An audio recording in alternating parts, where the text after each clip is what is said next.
Hello, everyone, and welcome to Blaugrana Everything, and welcome back. And as promised, earlier in my last upload, here we are back again with another. Going to have, a podcast style upload. And once again, we're going to be looking at just the latest news. Okay, so this is primarily going to be, transfer news updates from the last, episode. Can we call it that? I guess we can. I mean, it's a podcast. The last episode to this one. So last time we all remember that, the major talking point transfer wise, apart from, things like departures, the major talking point was, of course, Anthony Gordon signing and a potential bid for Julian Alvarez, as well as just me trying to figure out exactly what Barcelona's strategy is going to be. What's the policy like going for, transfers and the like in this current transfer window. By the way, you might hear at some moments some background noises. Just ignore it. It's part of the deal with being where I am right now, and that's that. Okay, but we can, I guess, pick up from where we kind of left off last time because we do have some answers, really, honestly. And this week, we're going to look more closely, first of all, at the moves Barcelona is still trying to make, with regards to forward players, how things have transpired, how things may not have transpired, what played out, what didn't, what played out, what didn't, what worked out and what didn't. Then, of course, we're going to look at some of the defensive reinforcements and the general plans for the squad that Barcelona has, because, there are some interesting targets Barca is looking at defensively, but, there are certain permutations, okay, certain things that need to happen. And to be honest, if I should say, there are certain names that I thought would be, put out there like on the market that are still not being put out there on the market. And I do feel some type of way about that. And I wonder, if it's wise, not to put certain names on the market because, valuation and all that stuff. So yeah, that's basically what we're going to be doing here, guys. So let's start again, like I said, where we kind of left off last time. We were thinking or pondering about Julian Alvarez. And I think between my last recording and today, we also what happened on the Friday and the Saturday last week where, Atleti basically crashed out online. Yeah, Atletico had a public crash out where, it really didn't make sense because they were out here talking about, Barcelona hasn't submitted any bid. There has been no bid submitted for Julian, which was like, wow, because clearly there was, a bid that Barcelona submitted. They confirmed as much. Fabrizio, communicated as much as well. I think we all know that when he talks about some of these things, he's like, he's one of those guys who likes a good tapping, okay? He's not going to bring up a story if he does not think that it's true, if he does not have basically undeniable evidence that that's actually what happened. So, Atleti basically attacked him and attacked, any other journalists who reported on the Julian transfer, which again, that's weird.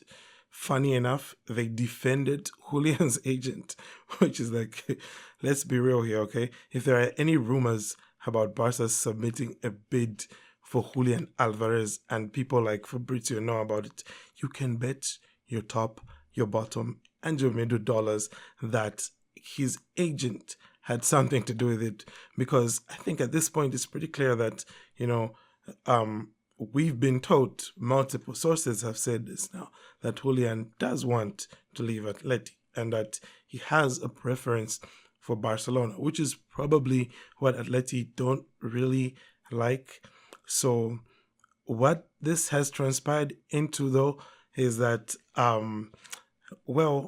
it's going to be a very long and drawn-out transfer saga, which is probably exactly what Barcelona and Decos, and Laporta were all trying to avoid, wanted to get this business done as quickly as possible. But yeah, it's going to not be anything that simple, especially since, we do know that Julian has interest coming from Arsenal and coming from PSG as well.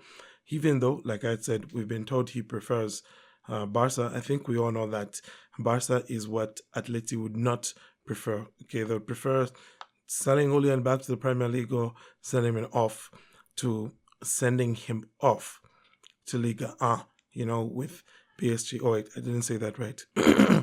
To Ligue 1 to play for PSG. So that's basically that for Barcelona right now. It's going to be a bit tricky.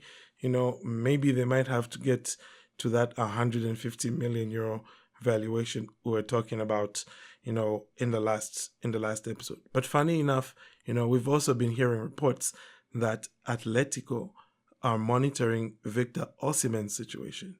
So tell me, why would Atleti need to be monitoring the situation of another big name striker if really there was no bid Barcelona submitted?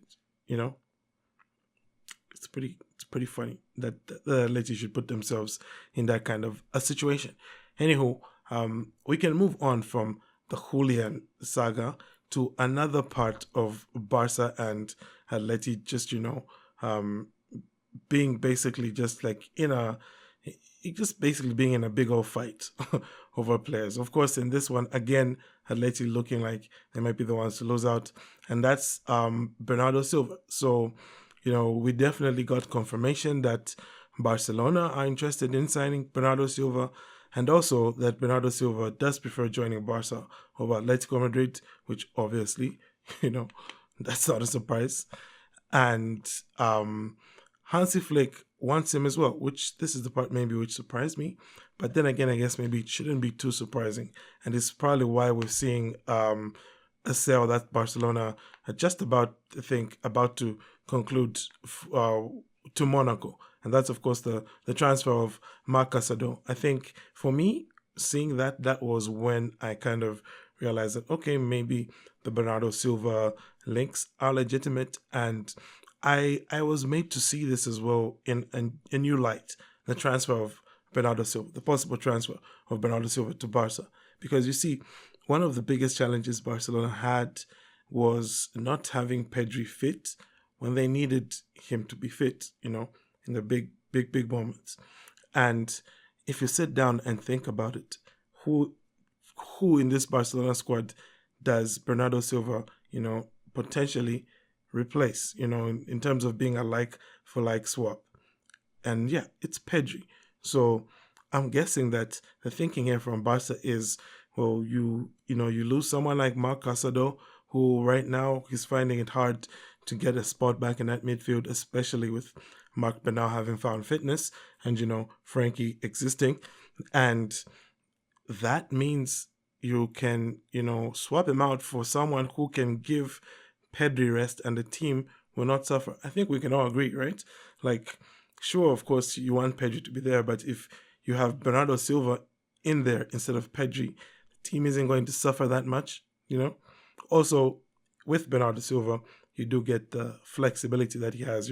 He can play as the 10. He can also take some minutes off of Lamine over on the right because, Man City, like we all remember, used to use him so much as a right winger.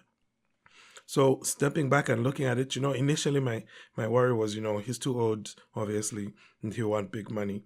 But looking at it from the perspective of Hansi Flick, he is being given a guy who is quite versatile and a guy who can give rest to a lot of Barcelona's important players, whether it's going to be at the central attacking midfield spot or in that double pivot or at right wing. He's going to be able to allow Barcelona to rest players without the quality, the fall off in quality being too huge. Okay, I mean, obviously, maybe him coming in at right wing, you're never really going to replace a Lamine Yamal. Okay, it's just not going to happen. But hey, like I said, he can still take up minutes, which means you can rest guys like Lamine, guys like Pedri, and guys like Dani Olmo, who, for the likes of me, to be honest, right now, I would have thought he would have been a nice piece to also move. There are two players in particular, I think, who Barcelona should be trying to ship this summer, and they're not. And I'll mention who those are. I've mentioned Dani Olmo was one of them, and I'll mention the second one as well. But it's just, it's these small details, I feel, which could end up being important. I mean, if you sell Dani Olmo, do you really suffer at the number 10 spot? I mean, of course, you might suffer if Fermin gets injured, but, between Fermin Gavi and, a Bernardo Silva, if you bring him in, you've got enough rotation pieces for that central attacking midfield spot. Never forget, like, Rafinha can play there as well. He's had some decent performances there as well. So that's another option you could use on that central attacking midfield spot. It's just too crowded there for me. So I feel like Dani Olmo should leave. And I guess the next person who I think should leave, I'm sorry, like, this should have been better structured, really. I should have had, possible incomings and then, possible outgoings and then deals I want to see. Like, that's maybe how I should have structured this podcast, but it's too late for all of that, okay? We're in this now, okay? We're like 10 minutes deep, and you're just going to have to stick along for what's coming next, because I do still think that it kind of transitions us into maybe the next thing. But okay, let's look at the defensive reinforcements Barca have been looking at as well. We've talked about the attacking reinforcements, your Bernardos, your Julians, and, we've also heard the name of Victor Osimhen coming up recently, who we know Barca have been watching him since he was, at Lille. I do remember him being linked to Barca all that while back. And, all this time, I don't know why we haven't tried to sign this guy. So, whatever reason they've used to justify not signing him in the past, probably now it's still going to hold up, especially with him being like 100 million plus, according to Galatasaray. They're not going to sell for any less than that. Anyway, let's look at the defensive reinforcements now, because this is the part which I've been begging for. Even though, we're still not going to mention a right back for me, which is a bit disappointing. But we have heard that Barcelona have open talks with RB Leipzig for Castello. I don't know if it's Castello or Castello. I mean, if it was Spanish, it would definitely be Castello, but he's not. He's French. So I guess we'll say Castello Lukeba. And we have been told at the moment that Barcelona are the club that's showing the most interest in him, which is pretty, oh my goodness. I was going to say it's pretty interesting, which is pretty intriguing, okay, when you consider the fact that those are reports who we got from English sources, right? So those are not even like your typical, Catalan, what do you call them, your typical Catalan tabloids or the likes who would usually give you Barcelona's transfer news. Now, this is coming from, sources up in England. And that's because Arsenal are also interested, which honestly had me laughing a little bit here, because I was thinking, like, how many center backs does Mikel Arteta want? Honestly speaking, somebody needs to stop that. Man, Arteta, you need to chill out. You don't need this many center backs. Literally, your entire backline in the last match you played, the Champions League final, that entire backline was center backs. So you had 4 center backs starting, and there was still some center backs on the bench. And Arsenal still have some center backs out on loan. And dude, just calm down, okay? Barcelona, of course, are eager to strengthen their defense. And honestly, I'm just happy to hear that Barca are looking at a left-footed center back. That is definitely a gap we have. I mean, look, Kobarsi and Gerard Martin, they do good jobs when they play there, okay? It's not like they're terrible, but we don't want a good job. We want the best job. And I think if Lukeba can do that, then why not? You know what I mean? Just go for him. Go for him, make the signing. And on top of the left center back, signing or the potential left center back signing of Lukeba, of course, we do know that there's other players like Vuskovic, Barcelona was also linked with. Those links seem to have cooled off, though we haven't really heard much in this current, transfer window, probably because the cost might be very high. But we've also heard the names of, just the name of Josko Gvardio coming up, which again, like I said, for me, that's encouraging because you're looking at left-footed centre-backs and, you're going to need those. Okay, Barcelona does need those. And also just like, on a separate note, Gvardio has also been linked to Real Madrid. So that would be pretty interesting to see how all of that would shake down. Though, honestly, I don't think Real Madrid are going to sign him. They just signed Konate. and they just renewed Rudiger. Why would you renew Rudiger if you wanted to sign yet another centre back? So anyhow, it's Real Madrid. I wouldn't put it past them. But aside from Lukeba, aside from Gvardiol, Barcelona have also been looking at left back options. And right now, the prominent name, which I think for me is also the most unlikely deal, the prominent name right now seems to be Andrea Cambiaso from Juventus. And he's, of course, one of three names. We'll talk about the other two names. But Juventus are understood to be looking for something in the region of 50 million, for Cambiaso. And I don't know. I think that's just too much, These days, clubs just feel like they can ask for a minimum of 50 million for any, kind of player. And on the flip side, Barcelona just can't seem to sell anyone for a minimum of 50 million, which is like ridiculous considering some of the quality we've seen from some of the players Barcelona is trying to sell. When you talk about the likes of Casado, who is reportedly going to be going for just about 18 million with 5 million in add-ons, which is like, that's a pretty low ball. And you'd think, well, maybe they're going to retain like a 50% sell-on clause. Nah, 20% sell-on clause, which is like, why are you doing that deal? You should at least maybe be getting 30 million if you're going to only have 20% of a sell-on. But hey, I guess Barca didn't get the memo. Juventus though did, and they want 50 million for Andrea Cambiaso. Then aside from them, there's also Cucurella over at Chelsea, who, has been linked with Barca as well. And the price tag, again, is similar to that of Cambiaso. It's somewhere around 50, 60 million. Basically, Chelsea want to make back what they paid Brighton for Cucurella. And on my side of things, I mean, sure, I wouldn't complain if Barca signed Cucurella, especially for a decent amount, like, a fair amount. I wouldn't complain, but then at the same time, I wouldn't be over the moon, because I feel like what we need at left back is a bit different from what Cucurella would give us.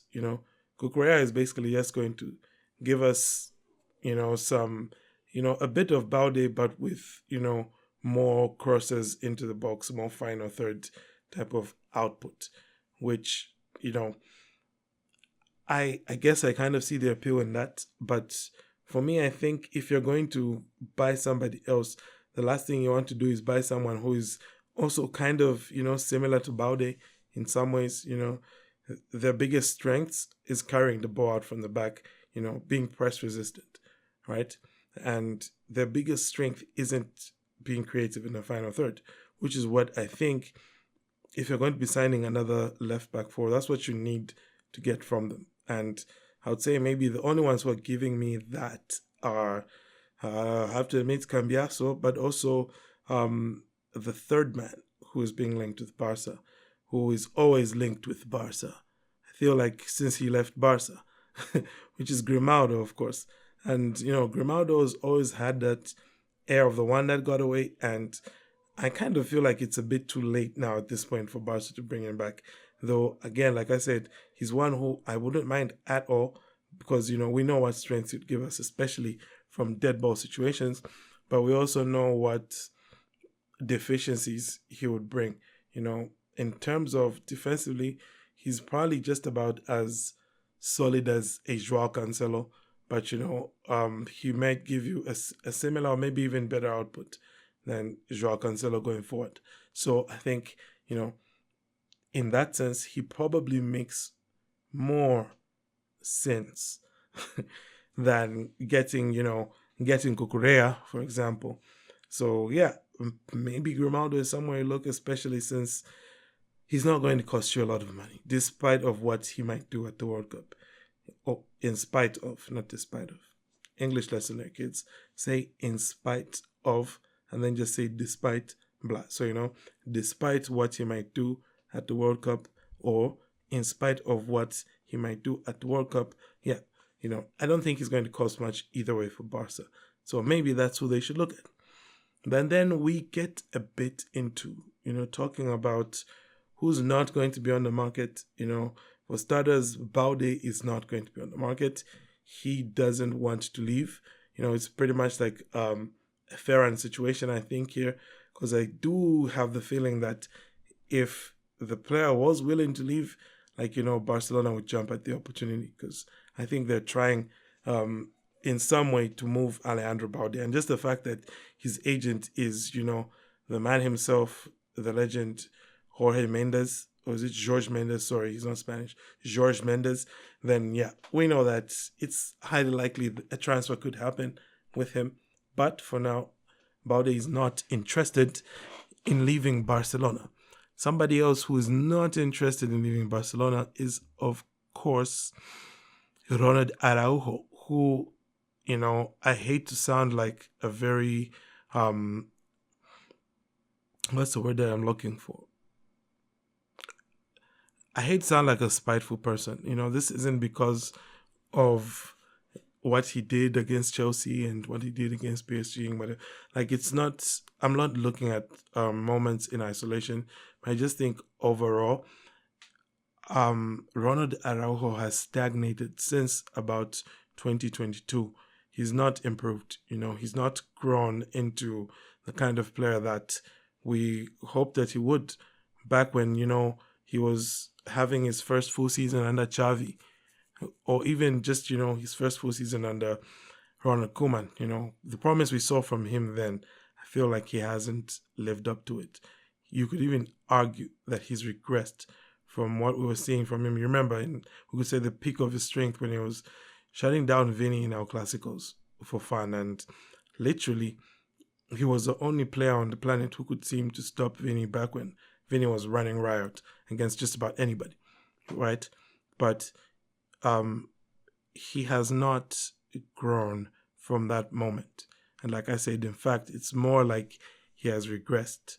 It's like we've been watching him slowly, take on the characteristics we used to see from, guys like Clement Longley in big matches, or, Gerard Piqué towards the end of his career in some big matches, where they just look devoid of confidence and having absolutely no idea what's going on around them. That's what Araujo has been looking at. And it's clear signs of regression for me. And at this point, while he still has some value, and he could probably, up his value at the World Cup, it's the moments like this where I feel like we should be looking to move him on. And the fact that we're not, there's no indication of it. And the fact that, players like Alejandro Balde are being considered more disposable than Araujo at this point in time, for me, I think it shows a very poor, a very poor place. What am I saying? Very poor judgment on this one by Decos and the rest of the sporting staff. Yeah, on this one, I would say the Araujo situation, not a good look. We do have maybe a glimmer of hope. I read somewhere that, Atleti would be willing to do a deal for Julian Alvarez if Araujo was involved in it, which, take that with a pinch of salt. I did just randomly see it when I was scrolling through my feeds on X, my feeds on Twitter. So there's that. Anyway, for me, that's something which I'm not too happy about. And I was hoping that, like I said, Dani Olmo, Ronald Araujo, if you could move these two, you generate quite a bit of funds and also quite a bit of salary space. And you could be able to do some very, very fun things with that. It wouldn't have to be, cutting off guys like Marcas, who you're barely going to see them disappear on the wage bill, and even the money that we're getting in for them, it's not the kind of money where you can take it and buy a top quality replacement. Whereas, if you sold Araujo, then you could just use the Araujo money to buy your Cambiasos or whoever. You know what I mean? So yeah, that's more of what I expect. Maybe from Barca, I want them to be a bit more, what's the word that I'm looking for? Pragmatic, maybe cutthroat and brutal in their dealings in the transfer window. You look at a team like Real Madrid right now, of course, they're in chaos right now just because of how good of a job Hansi Flick has been doing with Barca and how much of the glory they thought they would be getting that they're not, just because of what Hans Flick has done. But one thing about them is that they are ready to make cutthroat decisions, even though right now they can't seem to make the cutthroat decision between Mbappe and Vini, which we can all see if they did that, it would solve all their issues. But just historically, Real Madrid have not been a club that hesitates to make cutthroat decisions. Ask Iker Casillas, ask Cristiano Ronaldo. You know what I'm saying? Of course, Barca is different from Real Madrid. We are more of a romantic club, We're romantic about our values. We're romantic about, the way that we play football. We're romantic about being more than a club, Barca is a romantic institution. But having said that, Barcelona also needs to be a bit more cutthroat, kind of like how they're moving on this Bernardo and, Julian Alvarez situation, the way they're moving on it on Atleti. That's how they need to also be moving with some of their players. If you've given a guy enough chances and he's proving to be regressing, he's proving not to be improving, which we could say is the case for both Dani Olmo and Ronald Araujo, then, you have to cut your losses. Yes, I know they're both La Masia kids, but, they can also bring in quite a nice, a nice amount of money that could be used to bring in, fresh faces, fresh legs, and just, more options. Because at the end of the day, I still think Barca needs one of those wingers who can, succeed in 1v1 situations, so that when Lamine isn't on the pitch, they still have that kind of dynamic presence. I remember a few seasons ago, I was begging for them to get Zagrova from Lille, and maybe that ship has sailed, but I still wouldn't mind a player like him coming in where he understands he's mostly going to play a background role. So that, I think, is that for this episode, guys. I've spoken enough, more than enough. I'm almost at half an hour of content. I don't always do that. This isn't easy to do. I am here alone, all right? But of course, I'm not alone. I'm also here with each and every one of you listening, tuning in. So I thank you as well for all your support. So please do the things, like, if you're still listening at this point, then come on, leave a comment, leave a like, or leave a rating, give us a good rating on the podcasts apps, and do the things, guys. Let's do the things. I thank you once again for tuning in, and I'll see you next week for more updates, and maybe even sooner than that, depending on how things might move. I do also want to maybe start churning out more content more regularly. So this week, this puts me at 2 uploads. So now next week, I have to do 2 uploads as well. And I'm pretty sure Barca will give me enough content to do that, especially with some of the stuff we're hearing about Marcus Rashford. Yes, we're hearing things. I didn't want to mention it here, though, because there's nothing solid so far. But we'll talk about it after I do more research. All right. That's that, guys. Thank you all for tuning in. Have a great day, and Forza Barca.